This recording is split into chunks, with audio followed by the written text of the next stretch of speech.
So, getting started today, um, we can actually just start with with us personally. We got into a little bit of a tiff in the last couple of days there, and because we're not perfect. We still get into arguments. As good as our relationship is, we still have little, you know, you did this and you didn't do that and you didn't do that and you did this and that type stuff. And it's like, man, we still have those moments. And then, we didn't talk to each other for a little bit over a day, like, childish children or something like that.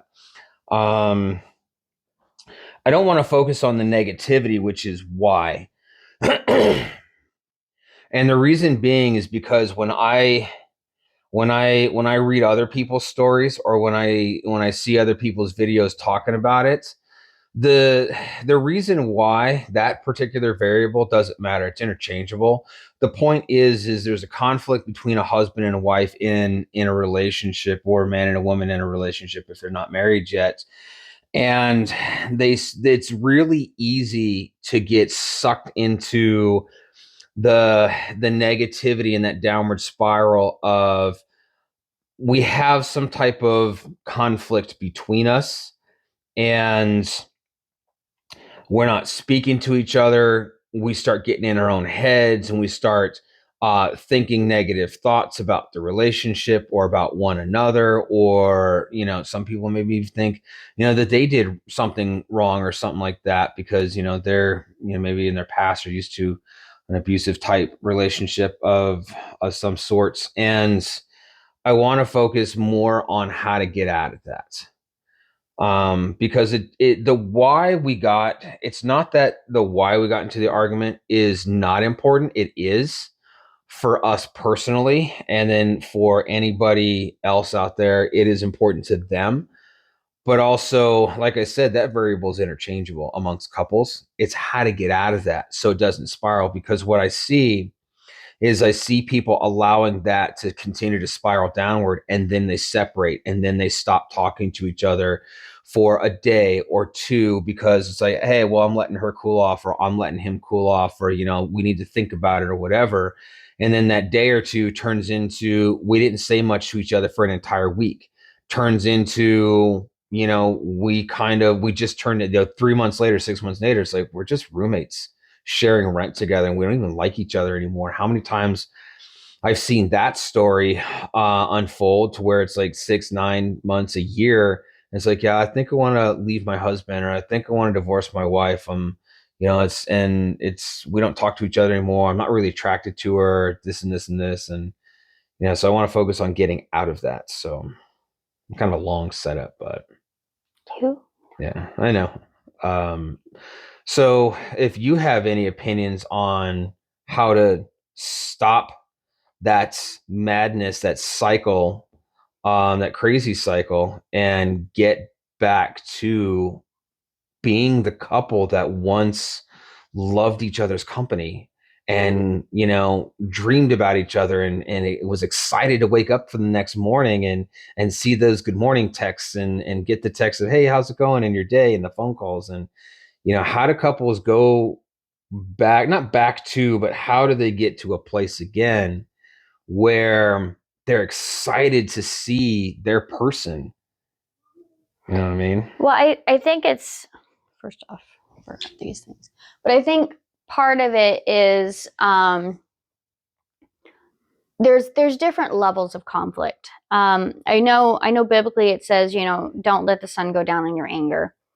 And I know for you and I, considering the volatile at times tendencies we potentially have, as far as our quickness to shoot back.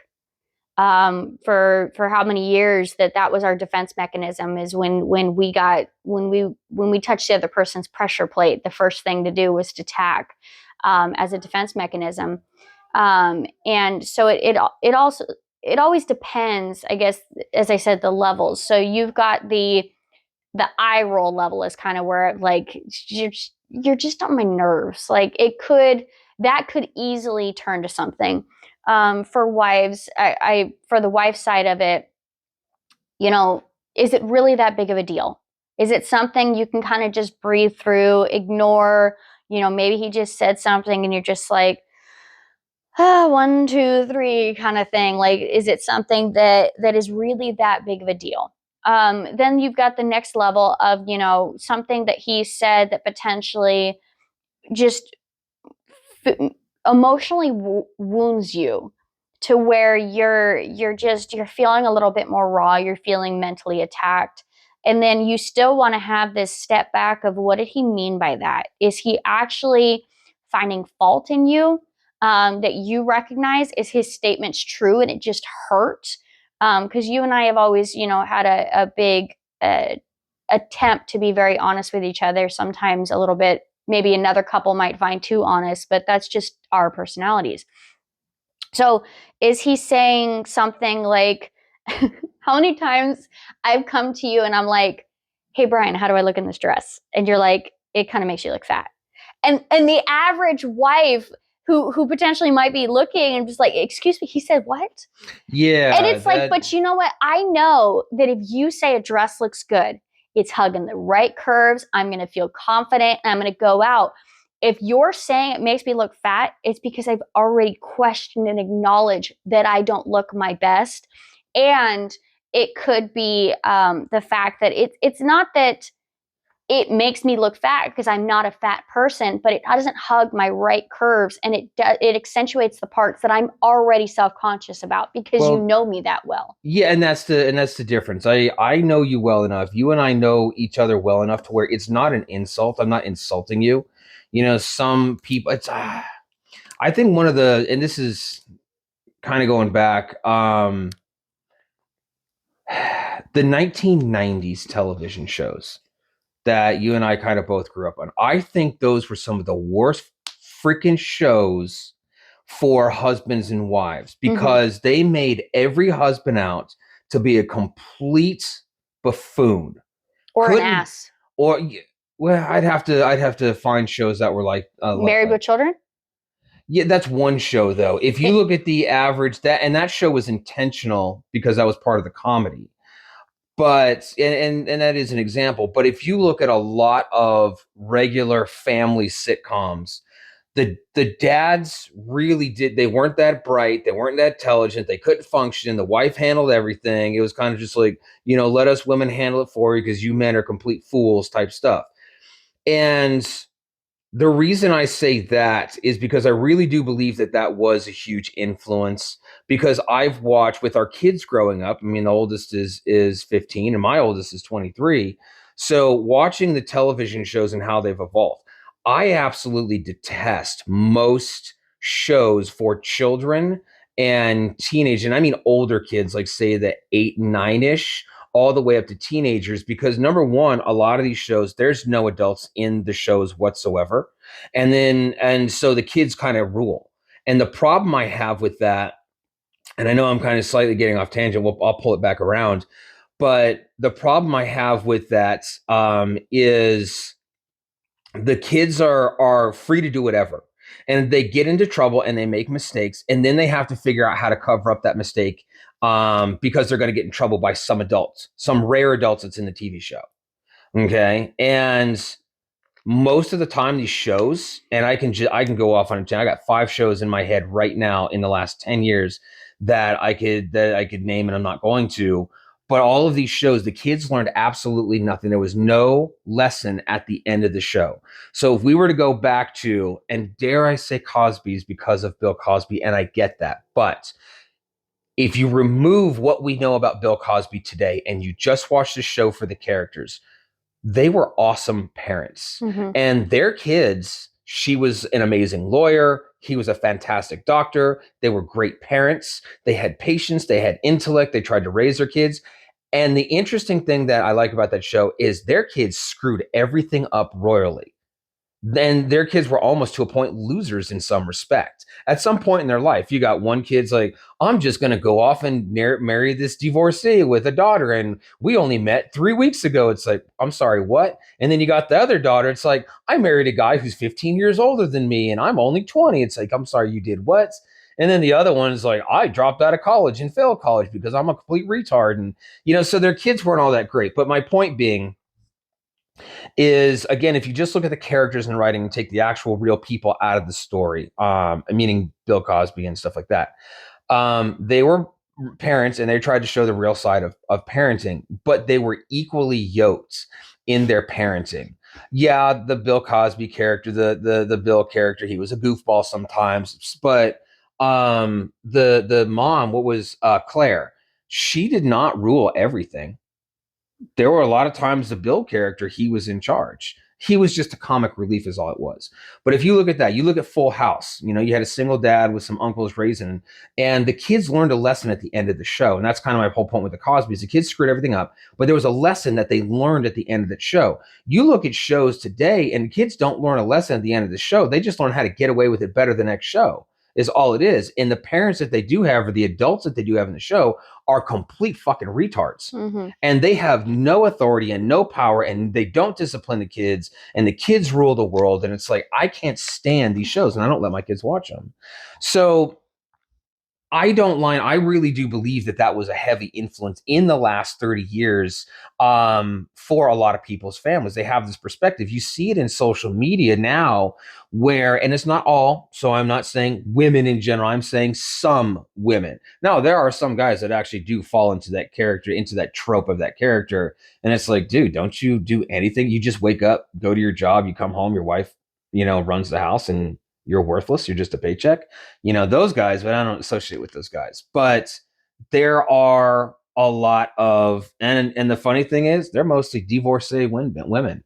And it's like, well, I divorced my husband because this, and this, and this. It's like, okay. But maybe the problem actually wasn't him, because you're still single and now you're 50.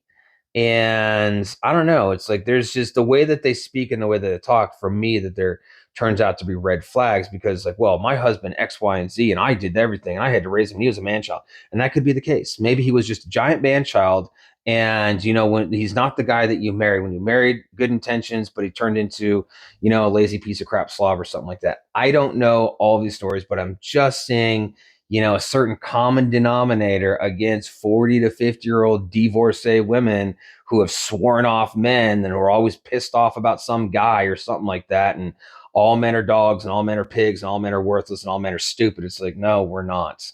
Just the men that you are meet or something like that. Just the ones that you let in your bedside are that way. But I don't think that those pop culture was a very positive influence. And I see that in social media. And then in social media, you get, because as they say, one bad apple ruins a bunch. So you get one negative person making comments and disparaging comments about the other person. And then it turns into a whole gaggle and a whole group who just misery loves his company, and they just all kind of band together. And you see the same thing on the men. You see the same thing on the men, which is, yeah, me and my wife got divorced and I'm single, and this is the best thing ever. And I got so much freedom now. And she was X, Y, and Z, and yada, yada. And what we're trying to do, and what we're trying to do here, is to bridge that, so we don't, because we don't want to talk to those people. I'm not interested in talking to those people, because they obviously, it's like, well, good, you don't like men, you don't like, well, I don't care about you then. I'm not interested in talking to you. I'm interested in talking to the people who, they love their marriage, they love their spouse, and they want to fix it, but they don't know how. So I think a big part of like social media pop culture has just been really detrimental to the married family, the nucleus, in the last 30 years. I think it's been really bad for it. So because now, like I said, we're getting just everything I see is like quick to divorce, quick to divorce, quick to divorce, opposed to figuring out what that problem is. So if we go back, tying it all back around, after 10-minute tangent here, how do we fix it? You and I, for example, you and I are in a little conflict here. How do we get past that? Plain and simple. For me, from the guy's perspective, trying to be the leader, trying to be the man of the house. And it's not always like, oh, I'm just going to admit my fault and apologize. And someone may say, it's like, well, just say you're sorry and it'll be it. It's like, go away, because that's stupid advice. That's childish advice. And it doesn't solve the issue. Reflect. It's okay to take your time to reflect. And that's what I did. Reflect and then do the best you can. It's like, did you do or say something that I felt was offensive or disrespectful in some terms? And maybe I'm going to say yes. It's like, oh, well, there's this and there's this and there's this. Okay, eventually get past that anger, let the emotion go, and then let the ego go and say, well, was it like you just said? Was it really that bad? Or could I have honestly taken a breath, taken a step back, and then just let it go and move on? But as you and I discussed, this is something I had been building up for the last couple of weeks. Mm-hmm. So I did. I took my time, and then I came to you this morning, and I basically say, hey, I apologize for the way that turned out. And I didn't like that. And it could have been handled better. And let's move forward. And here we are now, moved forward slightly, I'm hoping. Well, there's always that a little bit when you have a day or two where you guys had decompression and self reflection. There's still that little bit of rawness kind of thing, and I think the to get to the next level of how to address things is when you have a conflict that literally, especially when you're coming back, how much gains we've made over the last few years, how much gains we've made for the last years, and then we come back to a conflict that historically, she just hit him again, by the way. All right, we'll pause there for just a second. Slight, what do they call it? Delay, malfunction. What do they call it? Technical difficulty. We'll call it technical difficulty. That's part of the mayhem. We're gonna get interrupted. You know, it's one of the reasons we record these things at on Sunday evenings, and you got to figure a lot of times we try to take devices away from our kids like all weekend and not give them stuff so they're not on it and they get to use their little brains and go play toys and go play outside and go play friends and go do something besides being on some device. So we take those away. And, for us to record slightly, I know it's kind of like a parent's crutch. So, well, why can't your kids like until you're in my house and shut the hell up? So my kids was us trying to record for a couple hours here, block that out, they get a device. And so the middle one right now is in a phase where she is slightly bullying the 5-year-old, telling him what to do, and it's like, do this and don't do this and yada yada, and controlling him. It's like, so I'm gonna check her once in a while. Well, back to the when you're talking about the next level is when we've gone through as much as we have in how many years of growth, there's still that rawness, that scar that's still tender, even though it's healed for the most part. It's still a soft spot, or it's still an underbruise, whatever you want to call it. So when we start going to see the same patterns that led to where we were before, we start getting very defensive of it. So in the aspect of finances, or the aspect of respect, or the aspect of being unloving kind of thing, you start getting that defensive aspect. And then when the explosion happens, or the reaction happens, and the digs start happening, and the throwback starts happening, you end up starting to just get in your defensive mode, and you want to build those bricks back up instantly, because you're like, oh, I guess we're not healed, so we're just going to put that wall back up. And I know for me personally, my biggest thing is literally to just sit down and try and replay the situation, get that right after it happens, even though it's painful, and even though I just want to lay there and freaking get all emotional about it. The biggest key thing for me is to replay the situation, get into a quiet spot, replay the situation, and try and use that translation for a second. What is he saying? Where is my real hurt? Is it hurt because he checked me and I didn't want to be checked? Or is the hurt because I got his frustration and I got the anger? And what is he actually trying to say? Is he mad because I miss spending, or is he mad because the fact that he is that he's stressed? Is he mad the fact that I was disrespectful? Is he mad? Like, what exactly is he upset about that I know is already triggered? We've already had these great conversations beforehand, and I know what you've already verbalized what your frustration is in the marriage. So now I got to go back and translate what you have said before and what happened in that situation. And then understand that your response, while yes, might have been unloving to me and I might have not heard it, you have to figure out, is it valid or was it a defense mechanism? And then my hope and my prayer is that you're doing the exact same thing. So like, you came back to me this morning and basically said, I'm sorry, blah, blah, blah. And I instantly crumbled because I understood I was no longer mad at what happened. I was mad at what was said. And so your apology for what was said made it a whole lot easier for me because I knew why you were upset. So you were justified in being upset. I was upset in the way that you relayed your frustration. So that's an excellent point. Like you had just said, because we've had so many conversations, you're going through, well, what was the potential trigger? Was it, this? And did you say it in some type of unloving or disrespectful way? And that's the biggest thing, is men want to be respected, women want to be loved. Now, also, I want to be loved and you also want to be respected too. So it's not like, but for kind the of way that we hear it. Yeah, it's just for more of a blanket statement to generalize, again, love, respect, even though it's kind of like yin yang, there's still a little bit in each, which is I still want to feel love and you still want to be respected. So that's the same thing that I had to do and I was processing as well, which is, was I valid in any of my thoughts for my frustration? It's like, okay, yes. I was. Now, did I present that to her in a loving and respectful way? No, I did not. Okay, well, therein lies the problem. So now I have to go back and I have to admit my faults and I have to apologize for that. Yeah. So, and it really is that easy. There's no smoke and mirrors.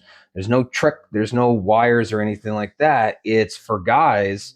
If you guys have an argument where you validate your frustration, that's the first thing to validate your reasoning. And if your reason is valid, like, no, I feel that I am justified in my feelings and why I feel these ways. Okay.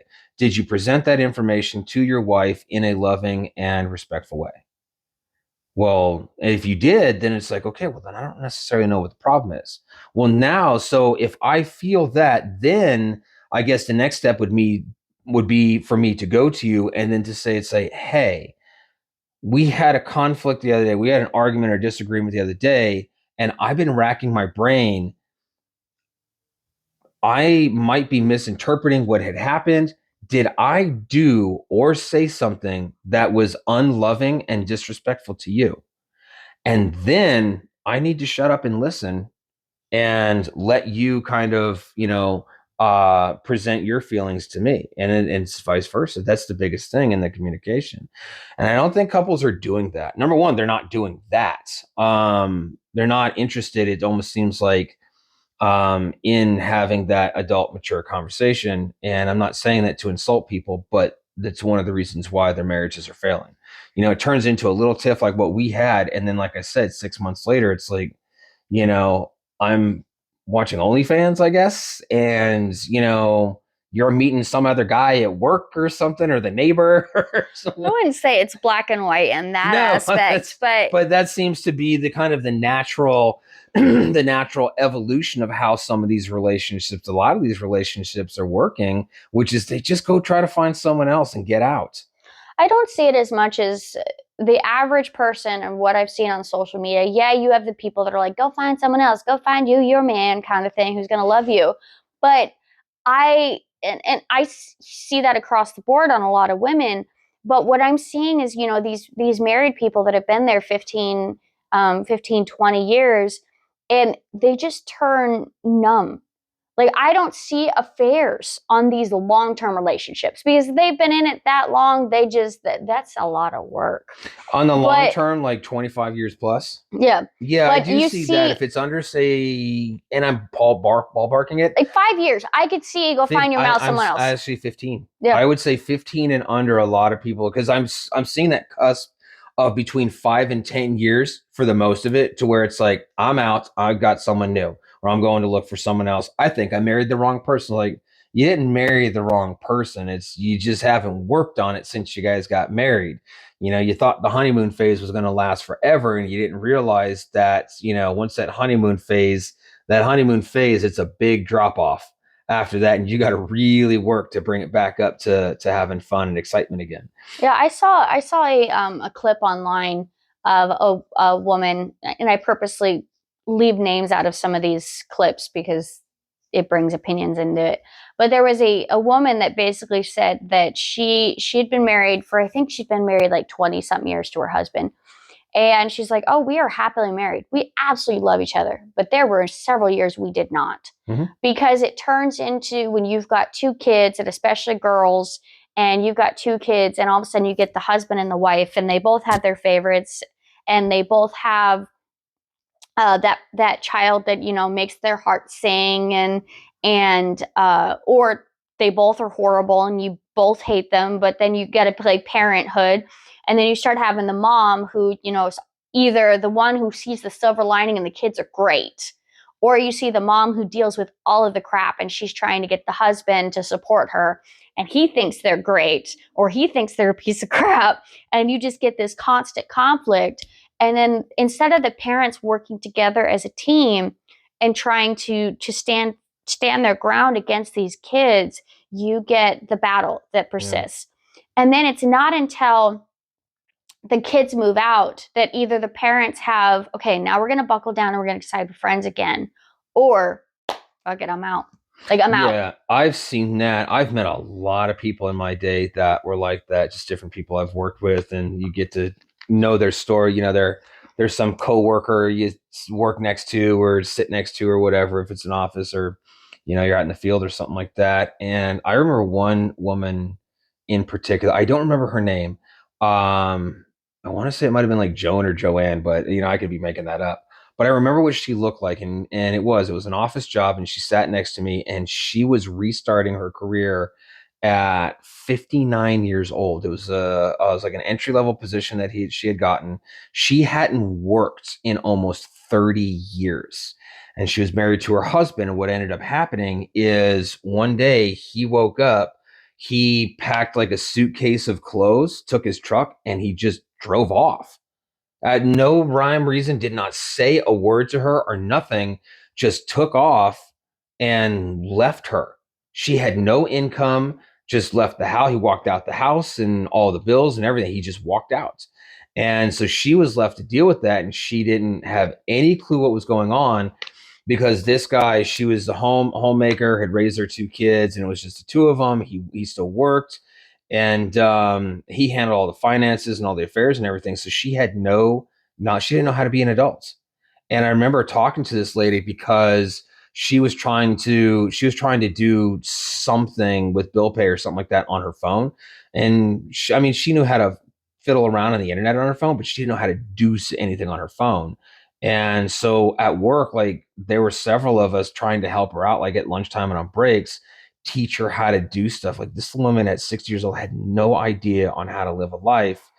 And I've actually that's the most extreme case, but I have met a couple of people like that. And I'm like, wow, that's crazy to me. It's mind boggling that happens. So yes, I agree with you that the older couples aren't necessarily cheating. It's the ones like under 35, 40 ish. The ones young enough to still cheat. Yeah, the ones young enough to still cheat, which, yeah. So But kind of because I had a couple of other topics. This actually leads into another one as far as the cheating thing goes. But to get past that, yeah, you have to look at yourself from both perspectives, and you have to validate your reasoning and your feelings. And then you have to ask yourself, did I present this information to my spouse in a respectful way, in a loving way? And if not, oh, okay, well, that's the problem. That's what I need to correct. And if you do feel so, then ask them and say, hey, can we talk? I'm really confused on how this argument started. Can you tell me your perspective? And then just stop and allow that person to tell their perspective without interruption, without cutting them off, without getting defensive. That's the easiest thing. You had said that earlier, which is we start doing that and we start getting defensive and we start putting up walls like, look, you got to just eat it. But the same thing on the woman's perspective. Don't think that, again, it's some 1992 freaking sitcom and you're going to sit there and berate your husband and he's just got to take it. No, he gets his turn to lovingly and respectfully tell you his perspective as well. And that's an adult conversation. So, well, so it's really hard to do when there's feelings. Well, not just feelings, but when you have some of those, really defensive subjects that come up. You've got finances, you've got life success, you've got children, sex, those types of things.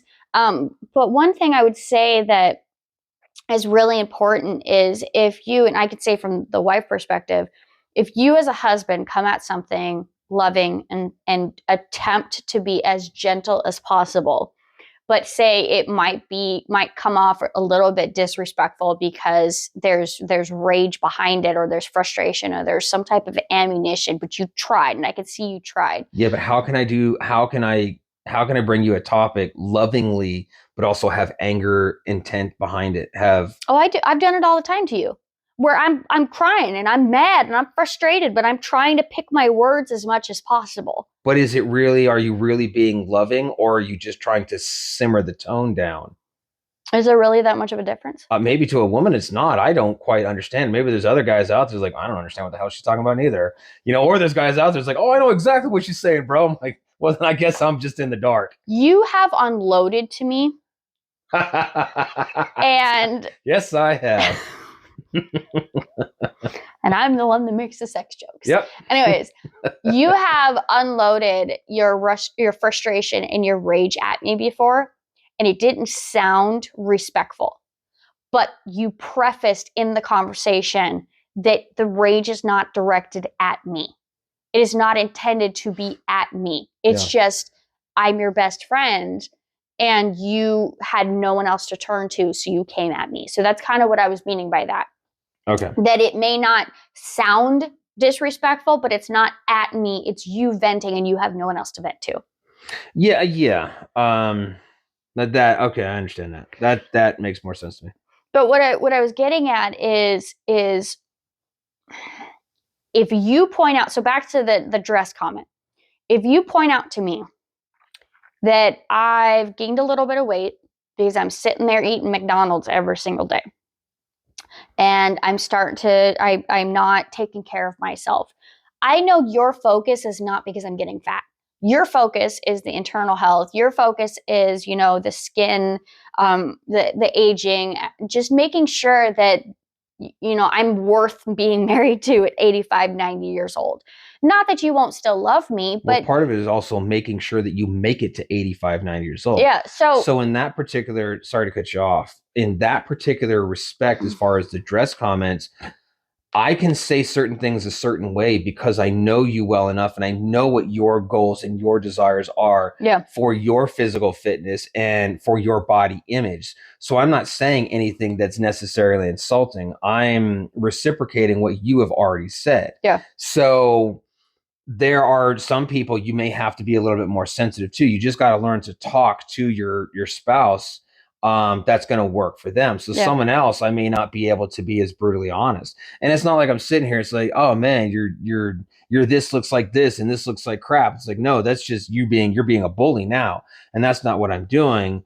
It's more like, I think we should, it's like, we kind of been eating a lot of like fast foods this week, or it's like, man, we've had some really high calorie meals. Maybe we need to tone it down or something like that. Yeah. So when, especially if you put it in a we sense, because we're both trying to be a little bit more healthy-ish. What affects you way before it affects me. It does. I have that natural body type to where I'm going to gain weight. You know, when I was younger, I could just stay busy and stay skinny, and stay shredded. And it was not really that. I really did not struggle before 35. I did not struggle with my weight at all, ever. It was easy. And now, and I've discussed it other times, it's like I don't have that motivating factor to wake up and to grind, you know, running on the track and lifting weights and doing martial art classes, 2, 3, 4 hours a day, 6 days a week anymore. Now it's Well, like, you I just also want to weren't stay. eating chicken Alfredo and Star Crunches for lunch, and I didn't have any Star Crunches today. That was no, you. I did. Yeah, that was you. Matter of fact, you for lunch, you had 2 for breakfast. I had none. My point is that you didn't have that before 35. You didn't have Star Crunches in your house. No, and that's the difference. When I was single, I just straight up did not buy it. Yeah. How I was able to maintain discipline in my regiment was I just did not buy it. Yeah. You, on the other hand, you didn't have the same fitness goals that I had, because it directly affected my career. So I had to gain that discipline somehow, some way. Now, that's not to say that on the weekend, you know, I didn't have some pizza and ice cream, which I did, but that was literally, you know, once. That was a Saturday night after all the training was said and done. Mhm. It's like, you know, I'm going to scarf down this stuffed crust pizza, and then on that container of ice cream, and, you know, I'll flush everything out tomorrow. I'll eat healthy again tomorrow, and then continue on the next week or something. Yeah. So for you, it's just you're a normal person, but your genetics dictate that you have a natural higher metabolism, and you can get away with eating kind of whatever you want and not really. I mean, you see in the mirror, you look at flaws, and it's funny because like all your friends and coworkers are like, you skinny bitch. And you're sitting here, it's like, no, I got flaws. Here's the thing. Mr. Olympia is sitting on stage, or Miss Olympia, or Fitness Olympia, or whatever, they still see flaws. Yeah. Well, mine mainly is just, you know, from the with me doing modeling from the age of 16 until I stopped, mid-20s, I think I stopped. Something like that. Is you're taught what your body image is supposed to be. And you deal with these demons as well, you know, for all the MMA fighting and all the training and the martial arts and fitness, you know, the pictures of you shirtless with your head up, you were on your head at my the head park. Up the what? Yes. My head at my own rear end, huh? No, on your head, standing on your head. Oh yeah. And the one of you jumping up in the air with like the 6-pack, looking like you were in freaking 300 movie. Like, we both have scars. We both have mental scars. So we both look in the mirror and we're like, we're not that person anymore. And for me, all of the damage, and I say damage loosely, all of the change that has happened because of the kids. Well, I still want to look like the young hot wife that I was when we got together when I was 22. But that's the thing. I don't want you to, because I have pictures of you back then. I find you physically more attractive now. That's because these curves, you made them from the children. Yeah, I mean, that comes with the childbearing, and I like it a lot. Yeah. And I even told you the other day, because I don't know what sparked it, but all of a sudden I think I was just thinking about our future or something like that, and I was like, you're going to be hot when you're in your 40s, and I'm excited for it. I'm not. Yeah, I know you're not, but I am, because, you know, I'm a little bit older than you. I can say, wow, it's like I'm going to have a sexy wife even when I'm 50 and 60 and so on. And so once we hit around 80, 90-ish, you're not going to be sexy anymore. It's just, that's just the reality of life. But you could still be sexy. I mean, into up to 60, maybe 60's pushing it. My 7-year-old grandma came out and she was like, look at this lingerie I wear for your grandpa. And I was like, no, nope, I'm good, I'm passing. She was like, and he was like, I like that lingerie. I'm like, I don't need to have this conversation. Well, and that's the thing. It's just for us. But that's something that, again, because we're in a good place, I can say right now, confidently, I'm excited for the future. I'm excited to see what the next 30 years for you and I hold. And I'm excited about that because we are best friends and I want to share that with you. It's like we only get so much time. The kids are a pain in the neck. But man, moments like, I mean, I spent while you guys were off, finalizing taxes and stuff like that for us, Zach and I spent the day in the garage building crap. And it was so much fun. And Whether you like it or not, he will make you. What do you mean? What are you talking about? He has to be there with Daddy to learn what Daddy's doing. He has to. And he was, even at 5, he was still fascinated and asking questions. Dad, what's this? And what are you doing? And what's this? And I understand he's only 5 and he's not comprehending, but I'm not going to talk to him like he's a baby or a 5-year-old. I'm going to explain. It's like, well, this is this equipment and does this and here's what we use it for. So, but anyways, it's to get to that point. It boils down to that communication that we were mentioning with the couples to get out of that fight. So this way you aren't 9 months down the road contemplating divorce. Yeah, and one thing I want to circle back slightly is on the aspect of if you say something and you're saying it lovingly and you're saying it respectfully and I still get upset for it, the question that you have to then ask is, do I have an ego? Is the issue actually with me? So what? He said I looked fat in a dress. Does he still find me sexy? Does he still want me? Is he still craving me? Kind of thing. So what it matters is if that dress doesn't look good on me, either I'm going to own it because I think I look amazing, or maybe I'm going to put some controls on, or maybe it's just not the right cut for me. So that's kind of the things that you need to, and I use the dress because it's the most relatable comment that a lot of people hear. But if your comment that you said to me and what you said is offensive, but you said it in the best ability you can, then the issue is with me. So the thing that I need to chew on is did what he said was valid? Is it something I need to be hearing from him, or do I already know? Well, then maybe that's something that I need to talk it out with him at a future time in a different, when I'm no longer raw. Like, hey, this is something that really bothered me. You didn't do anything wrong with it. It's just something that I don't like. I'm not okay with my body. I'm not feeling good. And when you said I looked fat in the dress, it really deflated me and made me feel like I wasn't valuable. So that's at that point in time when you turn around and you're like, well, no, it's like, I think you look amazing kind of thing, but that thing maybe didn't fit you right. And that kind of goes down to a different area because it's not like you're going to go dress shopping with me by any means. But the point is that you have to understand as a wife that the husband's not always there to do something with hurt feelings, kind of thing. Yeah. So I think that's a good point. Want to move on a little bit, a couple other topics. This is one I've seen a lot popping up, which is younger men between 20 and 30-ish wanting sex every single day, multiple times a day. And do they have jobs? That is something I don't have data on, sufficient data to be able to determine how many of them have jobs, or how many of them don't. But let's say that they do have jobs. So the complaints is it's mostly by the younger women, by these young wives, and they're like, I'm trying to satisfy my husband and he's getting mad at me. And I, as a 48-year-old guy, I got my own opinions about this shit too. So and it's not in favor of the dudes, to be honest.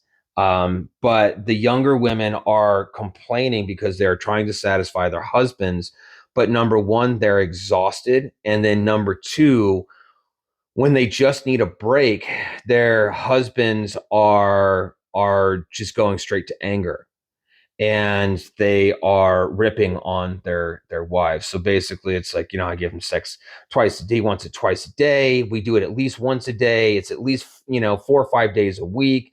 I'm tired. I want to, I have to go to work. I have to do this. He's not help cleaning. He just, does this thing.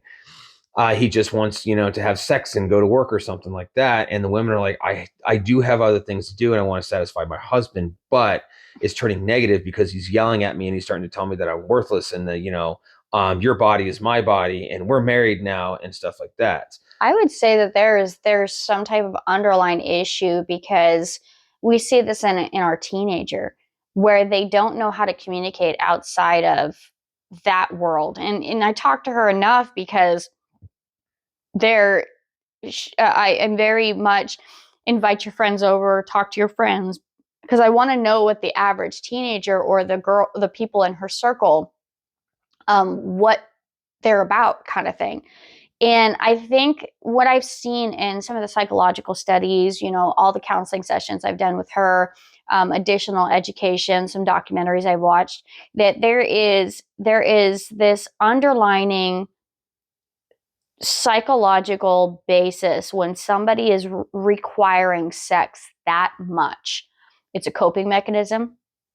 It's another form of addiction. It is there's damage underneath there. So when you're having sex that much, there's some type of damage. That could be relational damage. That could be childhood trauma. There could be sexual damage by the male that they're now trying to compensate with. Or they're just freaking underdeveloped, and they think that having sex is a requirement in order to be close, not understanding how many times with you and I, especially the last few months, is, do the kids have stressed us out? We ate a heavy dinner. I can exercise after dinner, eating heavy food, you not so much. But where we just lay in bed and we just snuggle.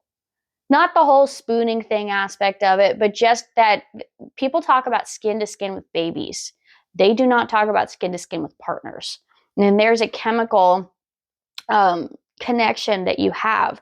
So if these men are thinking the only way they can have that release, that emotional release, is through intercourse, then I don't think they're understanding the emotional connection that they actually can create with their spouse on that psychological level, that honestly is key to be able to healing a lot of stressors in their life. I'll be honest, from my perspective, watching this, because this is something that I've been researching the last 2 weeks. I think it's easier than that. I think your analysis is really good and in depth, but from the guy's perspective, I think it's a lot easier than that. I think that these are guys that grew up basically playing video games and jacking off all fucking day long, and that's it. And now they found a girl who's willing to give them sex, and they're so used to masturbating multiple times a day because, like you said, they had a porn addiction. That's something that's really common amongst young people today, is porn addiction, because it's way easier. We had to have an older brother to buy us a magazine. There was no internet. There was you get to see the jokes online. What the heck was it? The J.C. Penney catalog. I think that's a joke amongst older men. It's like, yeah, we had the J.C. Penney catalog or something like that in the sleepwear section. My generation, it was your parents had to have a CD, a DVD, or a VHS collection, or there maybe a category, or chat rooms. Chat rooms is a big thing. My parents had none of that. I can promise you, as a young kid, going through adolescence, I looked for stuff. There was none. My parents had none of that stuff. So I was not one of those. I was not one of those kids. And coincidentally, for some reason, most of my best friends all grew up. They were all like single moms. Single moms. So they didn't have that stuff laying around either. We had tons And of family that are tons of our friends that had the fathers and the mothers. They might no, have been multiple divorced, but most that's of my not the friends point. growing up were from single moms, and they were just like me. They were oldest of siblings, so it's not like they had an older brother. It's like, hey, can I get me a magazine or something? Like, it wasn't that way. I'm gonna be honest. There were a couple times me and a couple of friends, we actually stole some magazines because we could not legally buy them yet. So we were able to. La la la la la. I stole a candy bar. That's Statute of limitations. It didn't happen. You can't prove it. Those stores don't even exist anymore. But I don't even know if those magazines exist anymore. So I don't know. Do magazines even exist anymore? I haven't gone to a bookstore in forever. But anyways, it is so easy to. I was joking around with you. It was on my Instagram feed, and my Instagram is all about like acting and filmmaking and stuff like that. And then I show you my search. And there's some people like, no, bro, if it's on your search, you looked it up. I'm like, I fucking promise you, I did not look it up. And it was you have all pictures of me. You don't need those pictures. that, and that's the thing. It's like, and that's a whole nother subject. You know, why is Valentine's Day is coming up? It's like, get your man some photos. You know, even if you're just doing it in your own bedroom, Even by if yourself. it's in a tank top, like Oh, that'd be great. Yes. how many times we've talked about it is like we have this concept of like bourgeois kind of thing, and I would not be able to do a bourgeois in my current state unless there was like, I want film. I do not even want digital. I don't want anyone to reproduce it, and it's probably going to be you taking the pictures. Like I can't. But like, your man's be excited for you for just like a tank top, no bra, tank top just down to here. Ooh, he'd be happy. Like, you're good. You don't need to be. Yeah, it doesn't have to. It really Doesn't matter if you've got is, rolls. He will take the rolls. He don't the care. lingerie is nice. It is nice. Yeah. And I'm not saying, hey, you know, don't do a lingerie thing. What I'm saying is there's something about just like a long tank top, like a wife beater type thing that shows just a little bit on the side, and it's just a little see-through in the front, and it shows just a little bit of crease on the back side or something like that. It's like, it's that it's that tantalizing. yes, it is, because it's oh, I know what's under there. I've seen what's under there, you know, 1,000 times. Let's open the Christmas present again. But yes, it's that's exactly it. It's like, you know, you open the Christmas present, it's like, oh, that was so awesome. All right, wrap it up and give it to me tomorrow. The same thing. I'm good for the next, you know, couple of decades here. So let's get going. But anyways, porn is so easy for these youngsters now, that you don't even, the funny thing, I don't know how OnlyFans is a thing. It boggles my mind, and the only reason being is because you really can just Google search image. You can turn off your filters and type in I could type in boobs, and I'm just gonna get a bunch of nudity. I could type in vagina, and I'm gonna get a bunch of nudity. Girls. I could, you know, you could type in, you know, if you're a girl, you can type in, you know, penis, and probably get a bunch of nudity. My point is no woman likes dick pics. Sorry, we don't. It just don't. I'm going to disagree with you. I like a good chest. I want some. You know what? I would say maybe a normal woman does, and but you know, there's some you know, there's some girls out there that are like, oh no, I like to look at it, and it's like this and it's this. Like, maybe that's your thing. It's like, yes, the man's body is built more utilitarian, but there are women who are like, no, I like looking at all of it, and they have their reasons for it. I mean, everybody's going to have their own preference. That's why Feet Finder is an actual freaking thing, and it's weird. I don't understand. It's like, oh my gosh, feet. It's like, I guess so. For a reason. But going back, is porn is so easy to get to that they're getting the instant gratification. And we had, in the last couple of months, we had talked to a young married woman, who we are very close with, and she was telling us that she was having a problem because her husband is addicted to porn. And it's she's in her mid-20s, and she was saying it is common amongst his friends as well. Other young married people are having this problem because these young guys, maybe they're sitting at home, or maybe they're bored, or it's like they have opposite work schedules, or whatever the reason is he has that need right now, and so therefore he can satisfy that right now because he can go look up videos and pictures very, very easily and satisfy that right now. And he's not waiting for his wife. So there, and that causes another problem. So Which if I we, want to, real quick, sorry to interrupt. There's one thing I want to specify on that, that I don't 100% fault every single man that has a porn addiction. Because I know once it gets to a certain point, no matter how much that man wants to stop, it is extremely difficult to stop. it's an addiction like any other, and you have to seek professional help in order to Correct. do so. So when I hear people, it's like, oh, but I'm working on it. It's like, no, the fuck you're not. You can't. You cannot fix this on your own. Yeah. You're already, and this is going to sound insulting, and it's not meant to be, but just to use basic words, you're already such a weak person in that respect. As far as that addiction is concerned, there's no way you're going to pull yourself out of it. You just can't. You have to seek professional help. You cannot do it on your own. It doesn't matter that it's porn. It doesn't matter if it was weed, cocaine, alcohol. It doesn't matter what that addiction is that you cannot fix it on your own because you have something inside of you that is a weakness, and you're feeding into that with whatever vice that you are. Yeah. So I personally, what I'm seeing is I'm seeing the young, the young adolescents who are able to do that as teenagers, and you're in high school. It's like, oh yeah, it's, I mean, there are kids, oh my God, there are kids who admit it's like, oh yeah, I masturbate 3, 4, 5 times a day. It's like, how do you have any energy left? It's like, I mean, is that all? Did you go outside today? Do you not do anything? Do you just sit around, jerk off, and play fucking video games? Or what the fuck is wrong with you?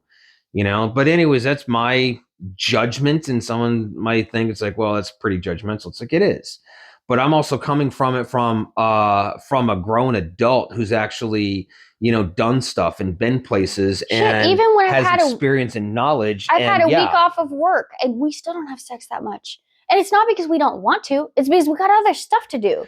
Well, and that's the thing. So going back to the original kind of storyline, if you will, the women are frustrated. They're not complaining, which is interesting.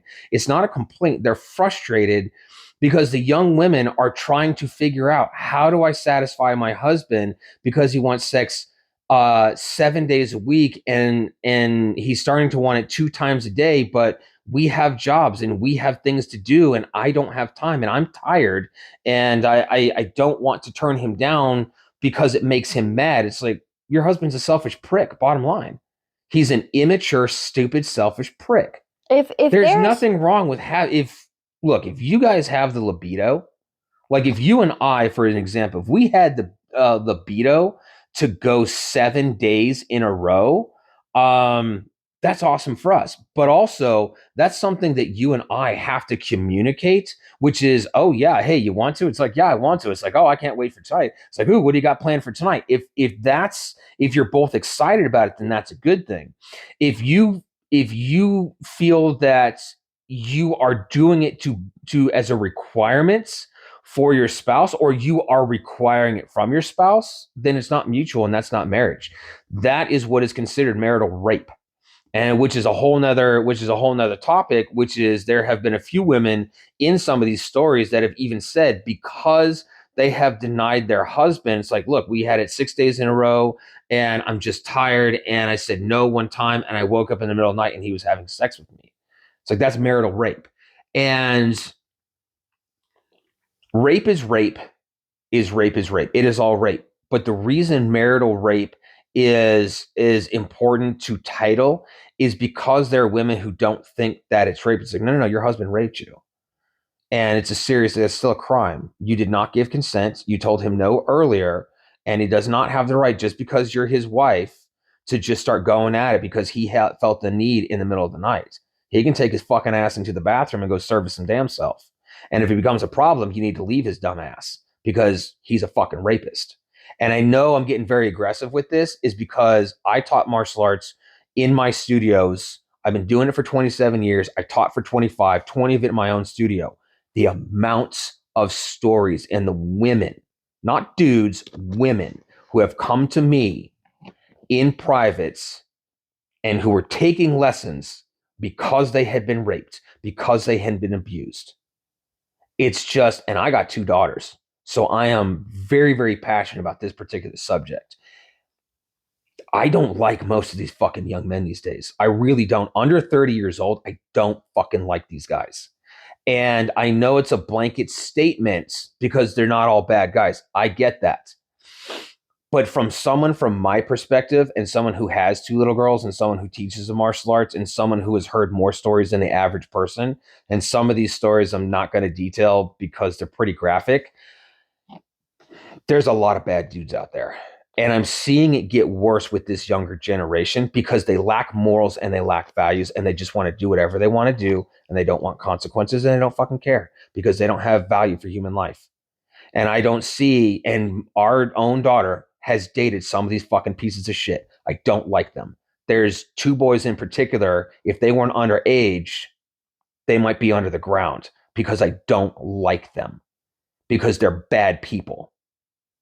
Even though their mom's, well, he's not a bad guy, your dude's a bad guy. Your kid is a bad guy and you're a bad parent. And I don't like you. And like I said, I know I'm coming across very aggressive and I'm very passionate about this. It's because I don't trust them. And when I hear other stories, even though it's online, and no, we don't have the other person's perspective and the women, but there's patterns.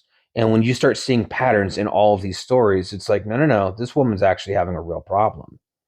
And these guys who are these young men who are demanding sex from their wives, every single day, it's like, look, I get it. Your parents sucked and they left you in your room to jerk off and play fucking video games all day.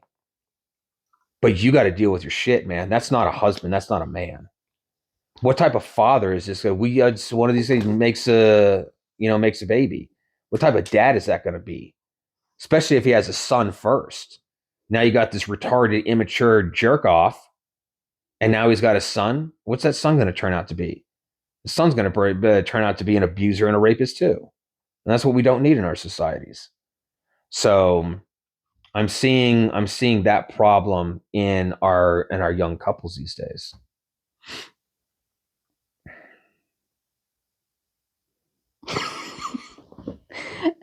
Sorry, I don't mean to laugh after that. No, I know I got heated there and it probably kind of killed the conversation. It's just because it really hurts. It really hurts because I still take college courses and I meet some of these young kids and there is a lot of nice guys out there. Mm-hmm. There is a lot of nice guys. So I'm not trying to vilify every young man between 15 and 30. But also in that same sense, there's a lot of bad kids out there as well. There's a lot of bad guys out there because they had shitty parents. I am seeing, and I am part of Gen X, and I think Gen X is it's interesting because we talk about our boomer parents and how they kind of just left us alone and we figured out shit on our own. It's like, yeah, they suck. They're shitty parents too. And I think because of that, we became crappy parents and we started, I don't know, not really parenting our own parents because we didn't learn how. We didn't have good examples. We didn't have good examples of parents. And I think collectively, Gen X is shitty parents.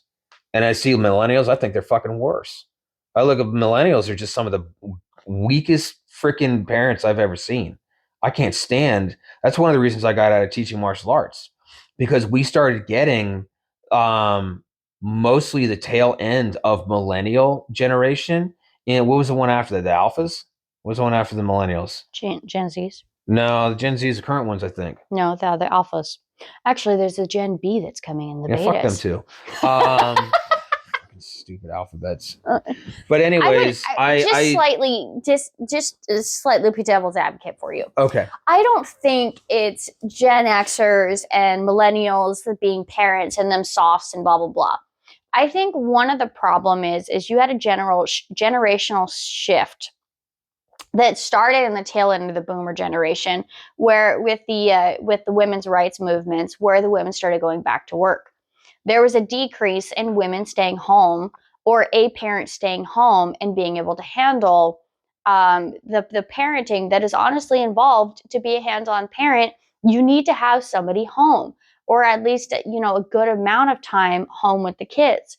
When you have a child that's naturally growing up, you mentioned earlier about the TV shows that a lot of the kids watch these days where the parents aren't home. When you have a high evidence of or a lack of parental monitoring, you start getting the kids that are making, attempting to make adult decisions as children. And you start getting this lack of morality that the parents aren't there to actually catch and instill these what we've learned as adults, these morals and values. You see this constantly with our kids, where it's like, if we're not home, we wouldn't have caught them doing it, because the fact that they're sneaky enough and hey, let's figure out how to get a hold of this and not get caught, kind of thing. So I don't blame it as much as a generational shift as far as parenting is concerned, but you and I have both seen that when we're working full time every day, all day, by the time we come home, we've missed, 9-10 hours of our kids' lives. And school only lasts about 6 hours, 7 hours. And then you've got these things where these kids are having to make decisions that they don't always make the best decisions. So I'm going to play devil's advocate to your devil's advocate, because we're in when our 15-year-old did her freshman year at a different high school, we pulled her from that school because that was just a trash ass school. Mm-hmm. And the kids were trash, the teachers were trash. I mean, some of the teachers actually probably tried. The administration was trash. I could not, that principal and vice principal, they were garbage. They sucked at their jobs and they didn't seem to care. But here's what's interesting, talking to our teenagers as much as we do, because we talk to our teenager a lot and she tells us just about everything. And the majority of these kids actually have a parent at home. They don't have two working parents. They have a parent at home. And in the current school that she goes to, most of these kids have a parent at home. They don't have two working parents. So that's why I say the parenting is lacking and the parent sucks, because there's a parent home to catch them and to watch them. They're too fucking lazy to do it. And it's laziness. They're not watching their kids, and they're allowing their kids to do so. How many parents have we already met that have told us, oh yeah, as long as my kid drinks in my presence at my house, I don't see the problem. Your kid's 14. Therein lies the fucking problem. It's like, yeah, well, I buy my kid not vapes, but I buy my kid weed pens because it helps them sleep at night. You're a shitty parent. That's a 13-year-old child. You're a crap ass parent. Well, I'm gonna be aggressive. I'm not gonna agree with anybody who disagrees with me on that. No one's gonna change my mind when you're allowing and feeding your own kids drugs and alcohol, and you don't care who they're sleeping with, and you're okay with it because you're the one buying them condoms, and your excuse is, well, they're gonna do it anyways. No, they're not, if you actually instilled morals and values and some type of standard and discipline in them. The problem is the parents are too lazy to do it because they don't have any morals and values and discipline in themselves. Well, the freshman year of school, they didn't have parents at home. I'll correct that aspect. Both parents worked, or they were single or divorced parents, but they all worked. They didn't have parents home. Every single example of her friends from fresh, I will 100%. We're just going to leave it at yes. You don't get it just be right just because you said so. No, I'm 100%. I knew every single one of those parents. They all worked. Okay. Most of them were single moms, or on second husbands, third husbands, something like that. You know what also we noticed about all those parents who were single moms? They're all former addicts too. Correct. And they allowed their kids to be addicts. Who gives a shit? I'm still like, oh, I worked. It's like, you worked to feed your addiction, you fucking loser. So I know I'm very aggressive in this particular evening. Just this evening? Just this evening. Let's go with that. Yeah. So I don't know. It's difficult because the bottom line in reality is I actually don't fucking care about any of these other parents or kids. And I don't mean that like, oh, they could all just die tomorrow and I don't give a shit. I mean, the reality is they could all die tomorrow and I don't give a shit. We got 9 billion people on the planet. I think we can go without a few, including myself. Because if I die tomorrow, it's like, well, such is life. That's the way it goes. I'm not saying it's going to happen. I know that's weird, God. but to say that and quite morbid, I don't mean that in a negative way. You have to understand the big perspective of the way I'm looking at the world, which is people die every day. We're all going to die. None of us are getting out of alive. I know. I saw Avengers too. What? The Avengers, what's the purple guy? Thanos. When he Yeah. started talking about reducing the population, I was like, okay, this is sick and twisted. But I can kind of see it. You can kind of see his perspectives. Like, the way he went about it, and maybe it wasn't, 100%. Hey, he snapped his fingers instead of murdering everybody. I'm just saying. Yeah, I mean, I don't know how how painful turning to dust is, but apparently everyone who turned to dust was conscious, like, oh crap, this happened. Especially like the Nick Fury characters, like, I forget what he said. Oh, mother, it's whatever. What else does Samuel L. Jackson say on the TV? I know, right? But anyways, no, it's not that I want bad things to happen to them. My whole point is people are going to come in and out of their lives. I'm not going to waste my time caring too much about people who don't improve the quality of me and my family's life. And that's just my perspective. A lot of people don't have that because I don't know, the world's supposed to be filled with unicorns and rainbows and sunshine and cotton candy or some bullshit like that. The world is a wonderful place. It's very beautiful, and there's a lot of wonderful people. But again, I don't want these negative kids, and it just seems like it's really hard for our teenagers to navigate their lives around all that negativity and try to choose quality friends and people that are going to elevate them and that she can help elevate herself and her friends. It becomes a group thing. Look at my friends. It doesn't matter what I've done as far as success or failure in my career. My friends have been there every single time. When I tried to be a fighter, I was not very successful at it. I'm okay with that. I tried. Most people don't even have the balls to step inside the cage, so I don't give a shit. I tried something and it just life got in the way. I was on my way up and life got in the way and it just didn't happen. But you know what? For the first, I think, half dozen of my fights, all my friends were there. All my friends were there because I was doing something. We got together and we watched the UFC fights, and now one of their friends, even though it wasn't the UFC, it was just local promotions. They were watching their friend step inside the cage, step inside a real cage, and actually take on a real fight.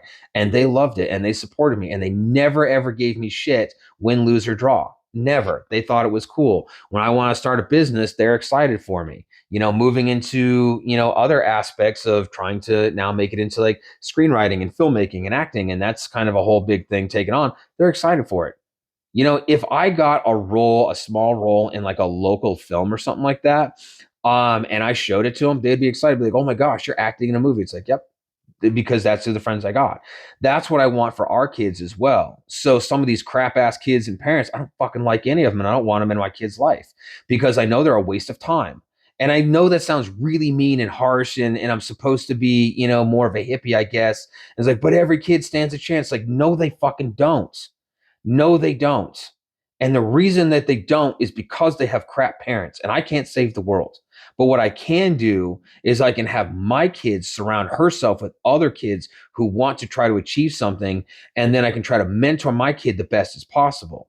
Now, if I see potential in someone else and she makes friends, then yeah, we will try to work with that kid. We're not going to just kick him to the curb. Her current boyfriend, do we think he's the hottest shit in the planet? No, he's not. He's kind of fucking retarded, to be honest. He's not the brightest kid in the box. He doesn't make the best decisions, but overall I think he has a good heart. And I don't have any problems with him. And if he were to talk to us and ask questions, like, we will guide him. We have no problems helping him out. You've talked to him numerous times. So that's what I mean. I know it comes across very aggressive.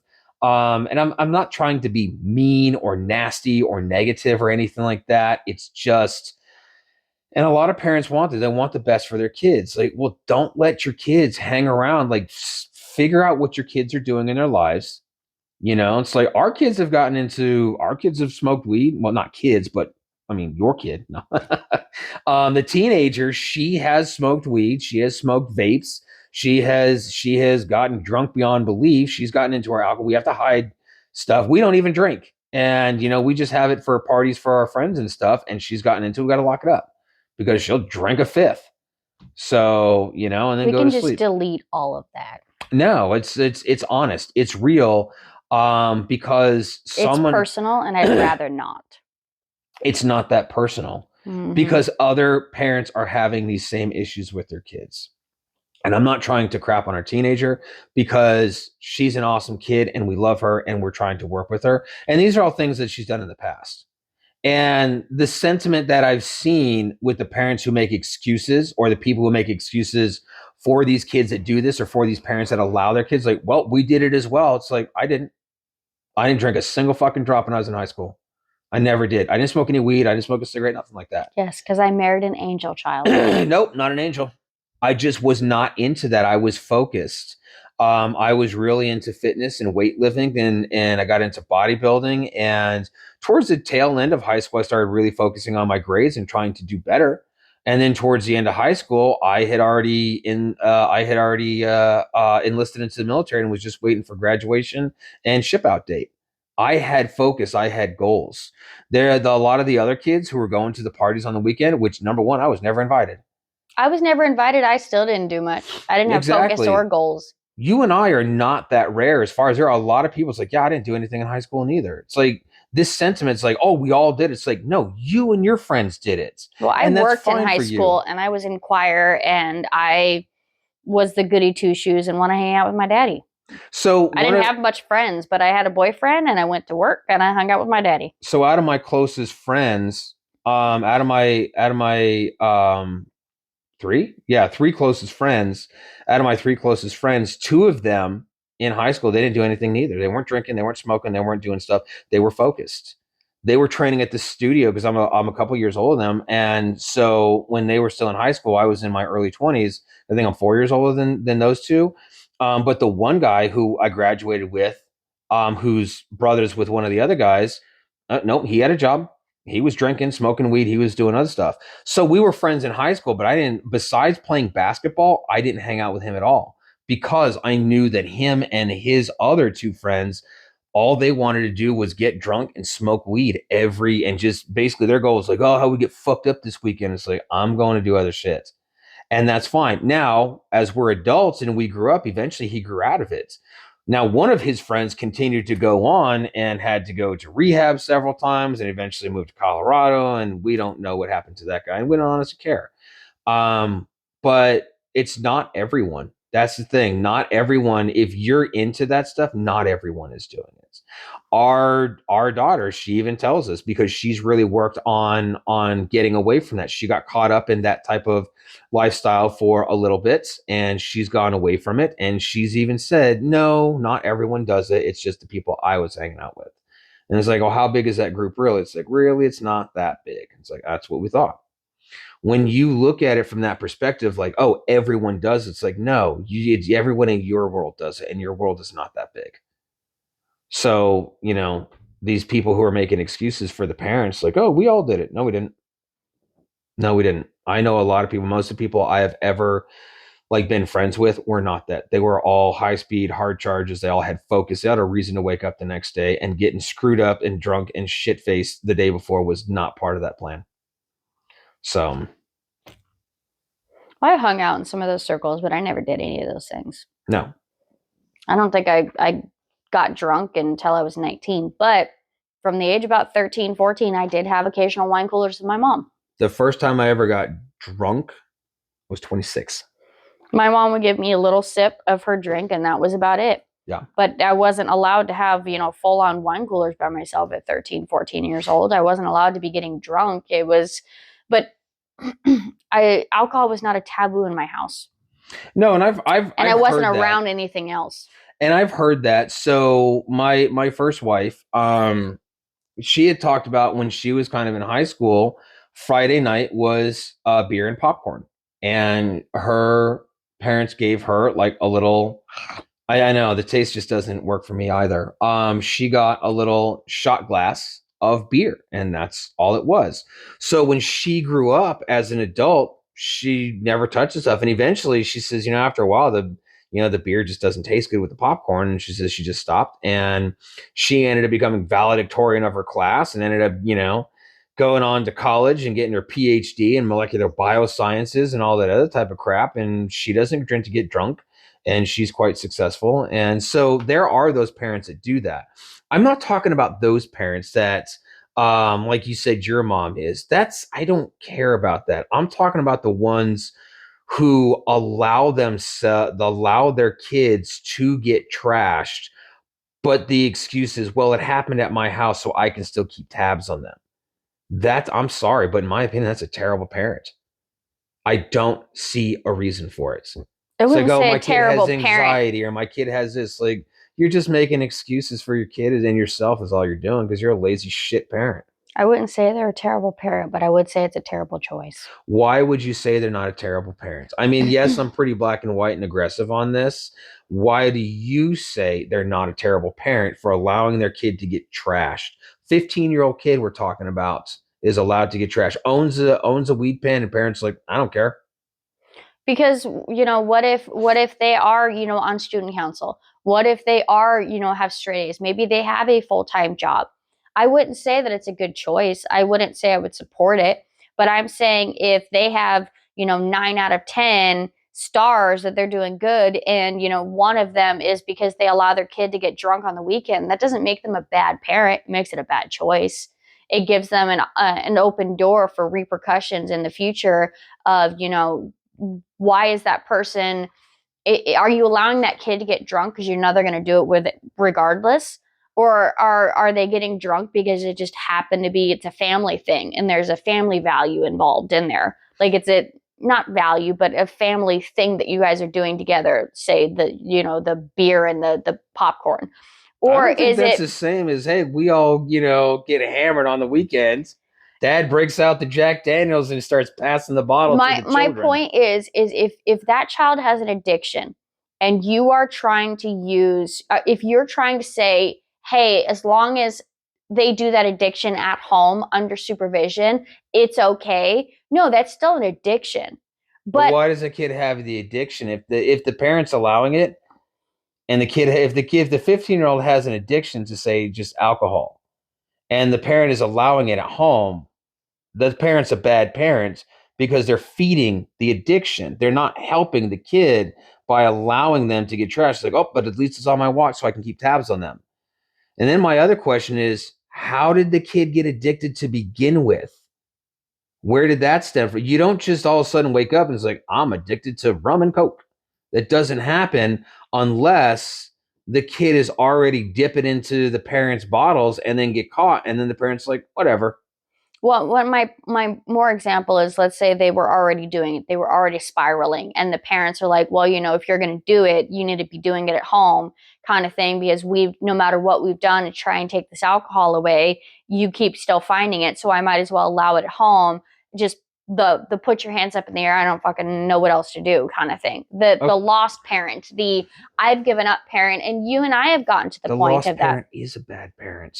Not Look, here's necessarily, no, no, because no. no, Look, because last year we were trying and we're fighting for it, and we were struggling with various issues that our oldest was having, and we were still staying on it. in now. Here's the thing, and this is not me adverting accountability.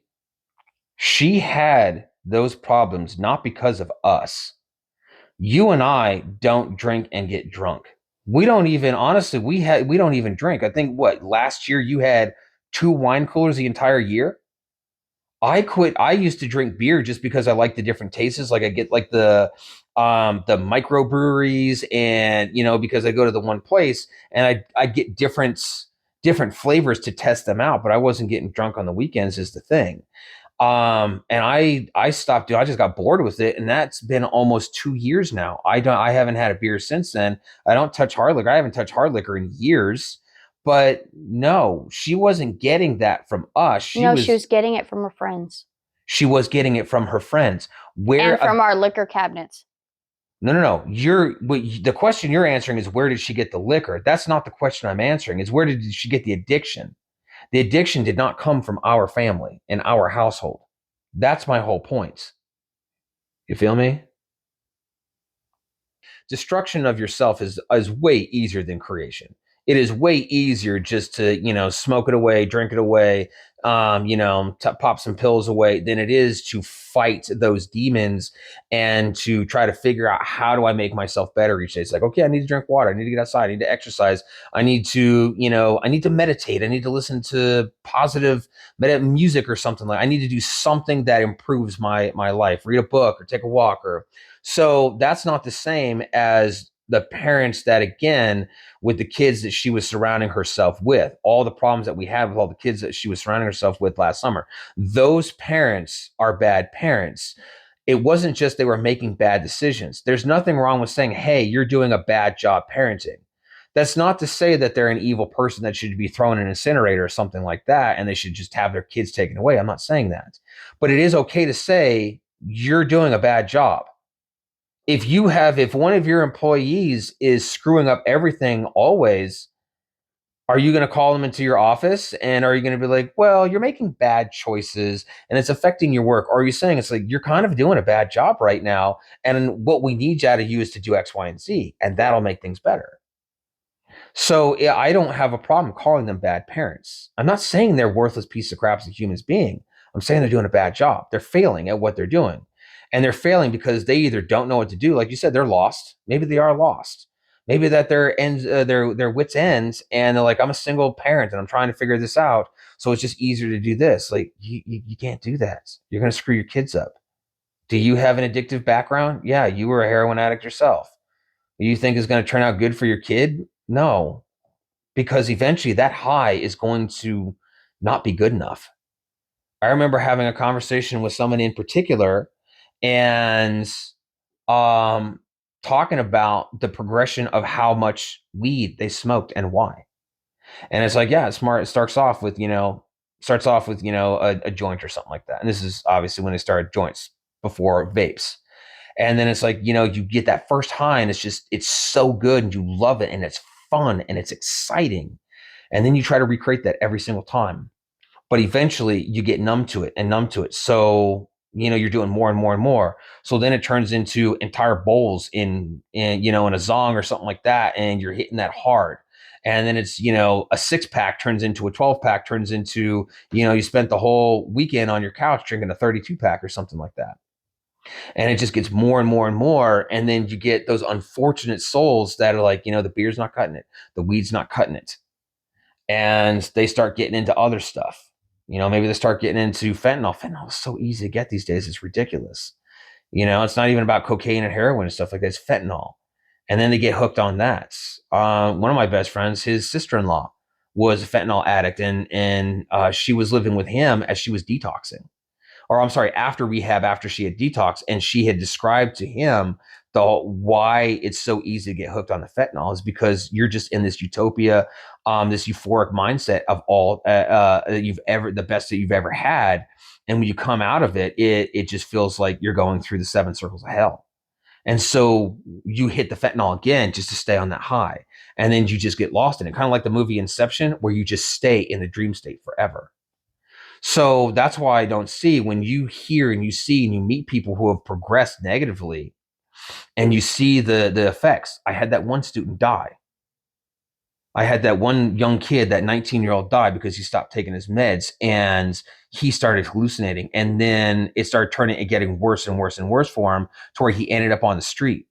And then he started doing the same thing. He got into fentanyl and that's what killed him. His mom just didn't want to admit it. But you remember the one friend that he had that kept calling me, one of my old students that coincidentally happened to be a friend of his. He had found out the reason is because he got addicted to fentanyl. And that's what actually killed him. But his mom didn't want to admit it because she felt like a failure. It was fentanyl that killed him. Watch that kid go. Oh.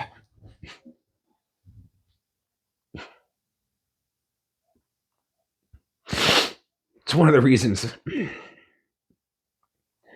just so aggressive with some of these people. And I know it's Maybe it's just my my own trauma, but a kid was at my gym every day for 2 years, and then he just disappeared. And 4 months later, he was dead because nobody could find him. And then it just progresses so fast. So when I see our own kid, even just drinking a little because she thinks it's part of the fucking party, or smoking a little weed, and goddamn people on the internet think everything is fucking harmless because they did it once. You don't see the psychological repercussions on what it can do to people and how it can go sideways and spiral out of control so damn fast. And everybody thinks it's innocent. It's just a little fucking weed. It's just a little drink. It's just here and there. It's like, again, when you talk to real addicts, and I think that's the problem, which is most people don't know what real addiction looks like. And when you meet real addicts and they tell you their story on how fast it's just, oh, it went from I'm smoking this one time, and before you know it, now I'm doing this. I had a family member do the same thing, and he's one of the he was honest with his story on how it spiraled out of control from him just smoking weed in high school to 20 years old, and he's an addict and he's a tweaker. And it's like, well, how'd you get to that? It's like, the weed high didn't do it, and someone decided to introduce something new to the party, and we all thought it was fun, and then it becomes a problem. So that's one of the reasons I'm so hard and bullish on these subjects, because I've seen what it can do and how it just kills people literally. And people think it's harmless because they got out unscathed. And it's like, good for you. That's fine. You had a little fun. You got out unscathed and it didn't affect you that much. That's great. You got lucky. But there are a lot of people who don't get lucky. And you never know when your ticket gets punched. You never know when, especially kids today, when I say that a lot of these kids today, they lack morals and values, and you start seeing reports. And the interesting thing is you don't see these news stories on national news levels, and sometimes you don't even see them on local news levels. As far as like your local TV, you see it on the internet. They'll post it as an internet story, or your local police department will post it. It's like, yeah, so and so, we answered a call and so tragically died.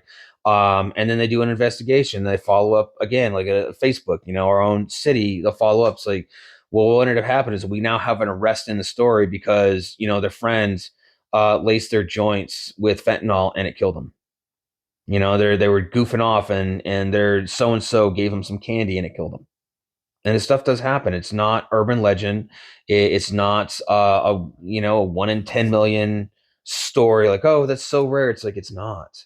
Well, it's also not a current day thing either, because like Fentanyl is a current day thing, and it's a huge freaking problem. well, I'm talking about the friends dosing or things getting dosed. Like there's a misconception that people don't lace things very often. Even way back in 20 years ago, a friend of mine, he lost his dad because his dad was a stoner, and they laced his weed with something, and he died. It like there's a constant misconception that a little bit of weed here, a little bit of party here is it's fun, but there's also a it's become more common for the lacing, and the drugs have become harder and harder and worse, and there's a misconception that the vapes are fine. And in talking with doctors about it, it's not, because you get these kids that are buying these vapes and the flavor's gone, and they think they can still continue to smoke it. Mm-hmm. And even though they've smoked all of the liquid, they then, I guess, start burning the metal inside the vape. Yeah, the metal lining inside the vape is what they're smoking now, and it's just trashing their lungs, and they don't realize it. It's like once the flavor's gone, like you just said, the vape is done. You're supposed to throw it away, or I think you can recharge them or something like that. Some of them, but some of them are just like throwaway one-time usage. Yeah, so you have this idea of, that vapes were better, even though my brother Better who's than what, cigarettes? Oh no, yeah, they're way worse than cigarettes. my brother who was had heard that same misconception. He's been smoking, most of his adult life, and he decided to stop smoking cigarettes and started smoking vapes.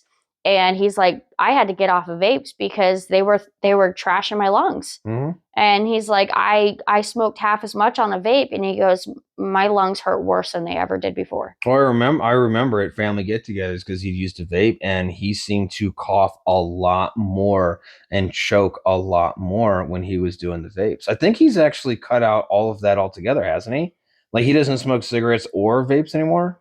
Um, I think for the most part, yeah, he's just trying to get away from all of it. Yeah, He's almost 40, and his lungs don't like him, and he prior asthmatic as it was. So which I'm is asthmatic. Let's smoke some shit. right, which is interesting because he really loves the outdoors and he likes to go hiking, and I'm like, how does that He work? doesn't do it very It's well. like you're smoking while you're hiking or something like that. It's like it's a Marlboro Man or something like that. No, no, grew up with So, marble. so no, the Marlboro Man. Hmm. It's an image. It's an old person's thing. It's a cowboy. Yes, you would be an old person. Not no, I'm no 80 is old, 90 is old. I mean, I'm not a spring chicken here or something like that, but I don't have a foot in the grave yet. Either way, I understand I am quite aggressive with these. I mean, some people say, "Oh, I'm just passionate." It's like, no, no, no, I'm aggressive with this. I'm not going to mislabel it and say I'd say, "Oh, I'm passionate." I am passionate about it. It's just because I've just met too many people that have told me their stories, and you see the effects of it when and that's the thing. It's like how many people have come through my gyms over the years, and you get to know them because it's not transactional um where like a regular gym. A martial arts gym is not the same. You get to know these people really well, and they become friends and they become like family members, and you'll know them for years and years. And then they grow up and they bring their kids to you, and that's the weirdest part. I'm old enough to where I have had kids in high school train with me when I was in my early 20s.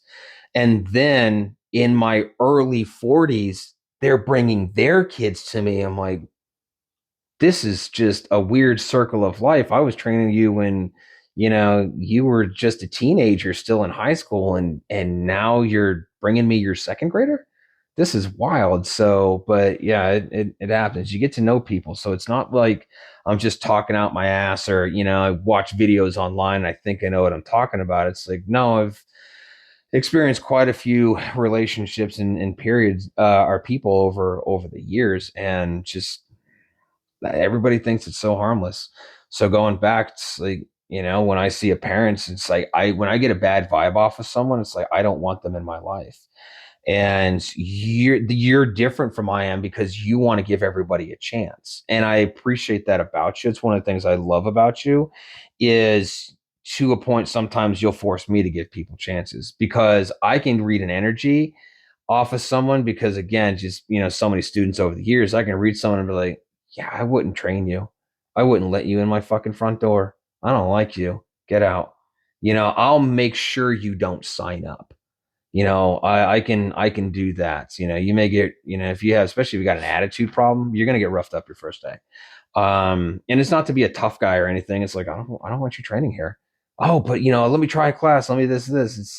It's not nice to say. It's like, yeah, I don't want you training here, because then they're gonna leave a bad review, or they're gonna come back at 11 o'clock at night and throw a rock through your fucking window. And I've had that happen one time. So I'm a little bit more cautious, but it's like, we'll just make sure that we're not the gym for you. Well, I think part of the thing that I've learned with, we'll call it the those that have married into the family, is In our that family? it, Or the clan, the whole clan, the in-laws, oh, okay. is that our my base family, we always accepted everybody. It was You got a boyfriend, come on over, hang out. You've got this person, come on over, hang out. I was very much raised to see the good in everybody.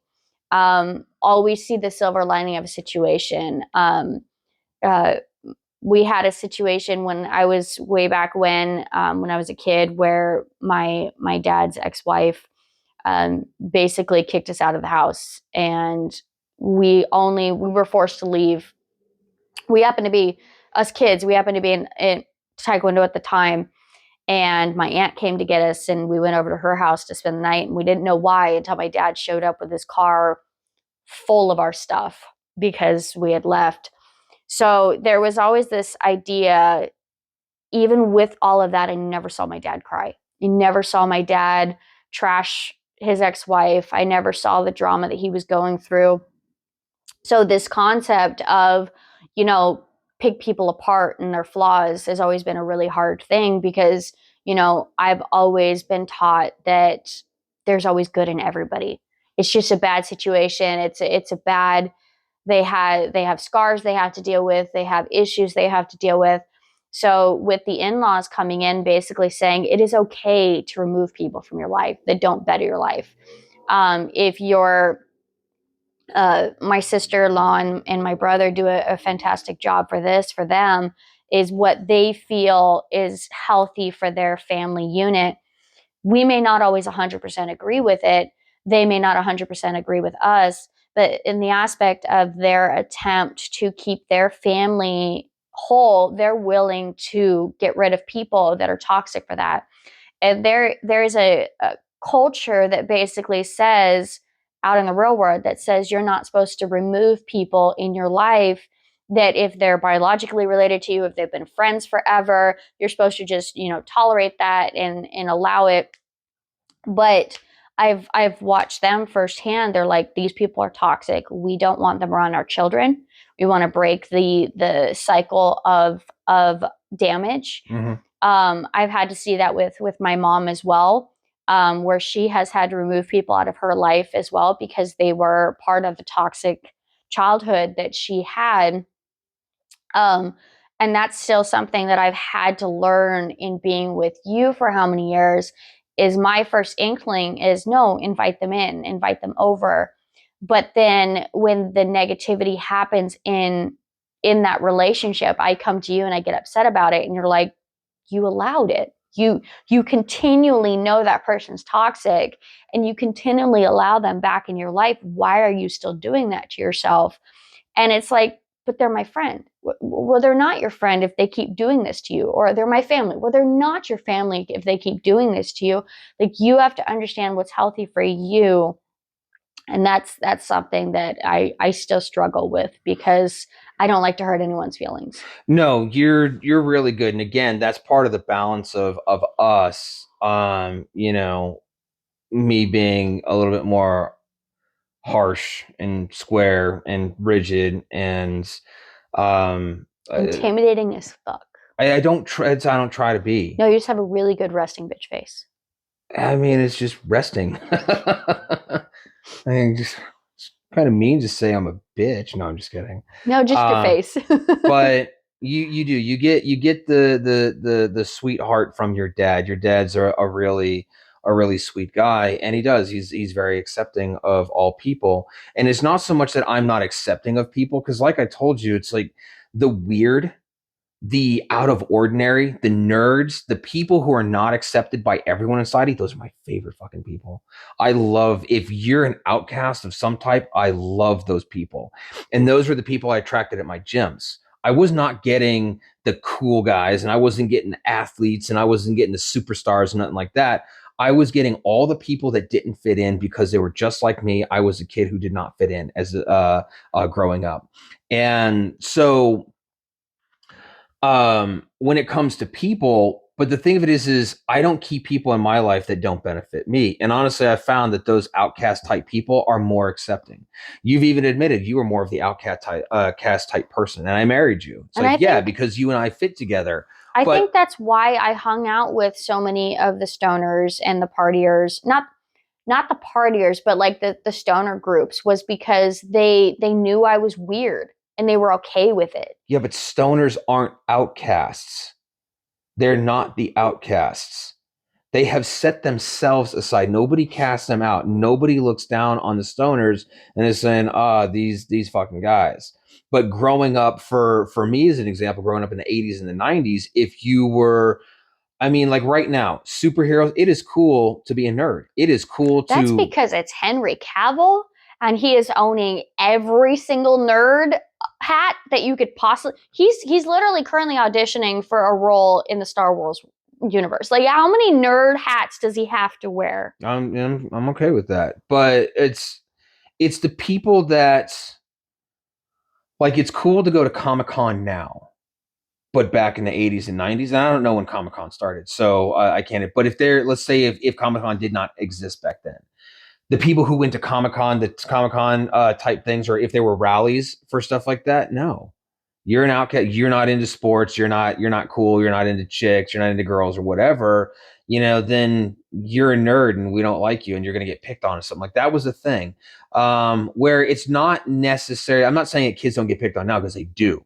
And it's detrimental now because now they can take it online. So now it's not a kid goes to school and has to deal with, shithead bully X, Y, and Z over here. Now they got to go online and they got to see AI generated photos with their face on, or videos or something like that, making fun of them and singing songs about them, and then just ripping them, and then getting sent through, social media apps and text messages through 100 people in their school or even more or something like that. And these kids are killing themselves over it. That's bullshit. Mm-hmm. So when it comes to what people you're talking about, again, I'm not talking about like the outcast type kids.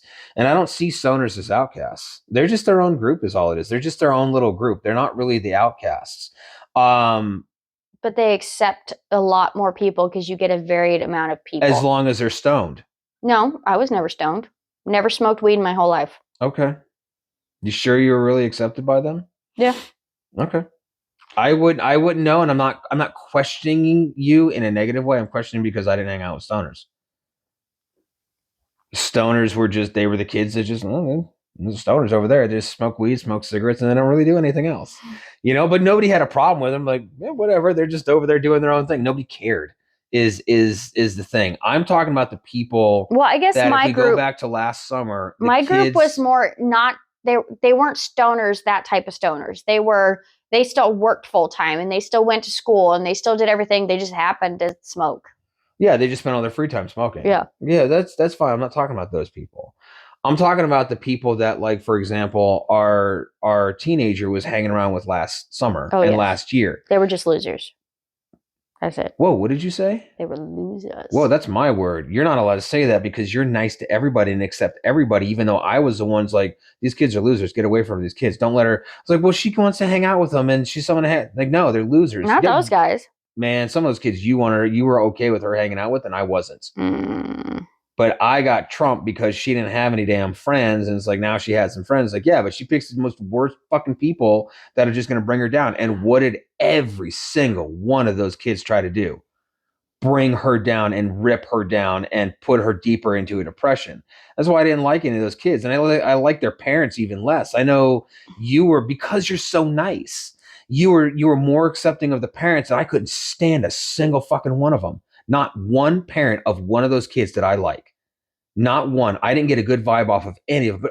But so and so nice. It's like, to you, I'm telling you, there's something off with this person, and I don't trust them, and I don't like them. And then what ended up happening? It's like, a couple months later, it's like, Dad was right again. A couple months later, Dad was right again. A couple months later, Dad's always right. Always right. So not always right. No, not always. But anyway, right. So we go back to, what are we going back to now? We've talked about a lot here, I guess. But yes, there's nothing wrong with getting rid of people in your life. And even though there's a lot that our brother, sister-in-law-ish, the one couple that we're talking about, we do not agree with them on most things. But when it comes to certain things, it's like, we like dudes for this and this idea, and you're really great at this and you're really strong at this. And we respect that. And when it comes to, the toxicity and removing toxic friends and or family members, like, good. Yeah. You need to do that. And that's something that we're trying to instill, because for the longest time, When we lived at the other house for the first 8 years of our marriage, you were still keeping toxic friends. And I told you I didn't like him, and I told you I didn't trust him. But I was also not telling, say, hey, you can't hang out with them because husband said so, and I'm the man of the house type thing. I didn't never did that. It's like, okay, well, have fun, be safe, yada yada. And then you come home, there'd be drama, we talk about it, and I didn't always say I told you so, but I would inadvertently let you know I told you so. It's like, get rid of them. They're terrible. They're not your friend. Get rid of them. And the teenager, I'm not saying you were this, but the teenager at her age, at 15, she's doing it. A big in part is because she's so desperate for companionship and friendship. And that breaks my heart as a dad because I want her to have a lot of friends and be happy. I had friends in high school and grade school, and I had a blast, and she struggles with that, and that's why I think she's picking some of these toxic people that are dragging her down. And it just infuriates me because I try to reason with her and talk to her and educate her. I don't just put my foot down and say, hey, you can't hang out with the one boyfriend. I absolutely detested that little fucker. But for the most part, I wasn't putting my foot down saying, hey, you can't. I was guiding her and advising her and letting her know, it's like, I don't think this person really cares about you as much as you think, because if they did, would they really do X, Y, and Z, or would they do A, B, and C over here? But again, when she's so desperate for friendship, she's willing to tolerate that negativity, unfortunately. Yeah. So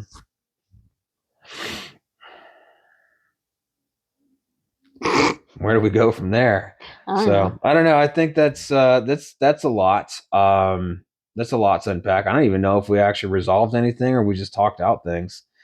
Either way, when it comes to something like this, if we have no answers for anybody, because we don't, maybe, we're still figuring it out. man, we're gonna figure things out until the day that we die. And when we could actually, it's like we could know that we're on our deathbed. It's like, I still haven't figured this out. Give me another, 80, 90 years and maybe I got some answers or something like that. Or maybe we get into the afterlife and, we're in heaven and we're talking to the Almighty and he's like, hey, remember all those questions you had? Here's all the answers. Like, Could have used that shit 10 years ago, 20 years ago, 100 years ago. Why not? do these help me now? It's like, do these help me? Here's my box Yeah, of secrets. yeah, it's like, well, I mean, I did give you guys the whole Bible thing. Did you read it? It's like, well, I mean, a few times. The answers were all in there, but it's in code. It's in Latin. What the? Yeah, right. And then there's questions on interpretation, and then which version, and yada yada. But that's a whole nother subject. But yes, we're human. We're going to struggle on this earth. And even if we don't have any answers, the biggest thing that I would recommend to couples is we started this not necessarily because we have answers and we're necessarily, giving answers to people and helping people. We're mostly doing this to hold ourselves accountable. Plus, as we have an audience over there anyways, um, we're showing our own kids that this is part of a healthy relationship and a healthy marriage. And we're just documenting it as all it is. We're doing the whole Gary Vaynerchuk thing, which is we're just documenting what we're doing. And we're not necessarily interested in fame and fortune and accolades that come along with this. We're interested in talking. And at the end of the day, if we, film some episodes, record some episodes, our kids have something to go back and watch, be like, oh, well, what did mom and dad talk about? So, well, now you know. We talked about you. Yeah, we talked about you and how you fucked up everything for us. And we had dreams and goals, and then you little bastards came in and ruined everything. No, I'm kidding. They made everything Worth it. they made everything more difficult, but way more worth it. So the little rewards that we do get here and there, I mean, people ask about like kids, and it's a cliche statement, which is, are kids worth it? In a 24-hour period, 7 days a week, 365 days a year. Yeah, I can't really put a percentage on it, but let's just say your kids give you a headache 70% of the time. That other 30% is so good that it makes that 70% worth it. Well, it's normally that's when they're sleeping. I know you look at him like, oh, I love you. You're so quiet. No, you're so quiet and sweet. And then they wake up the next day just like, Told no, the teenager couldn't have sugar. Oh, whole evening's ruined. yeah. So yeah. So we'll go ahead and stop there this particular week, and yeah, continue on next time.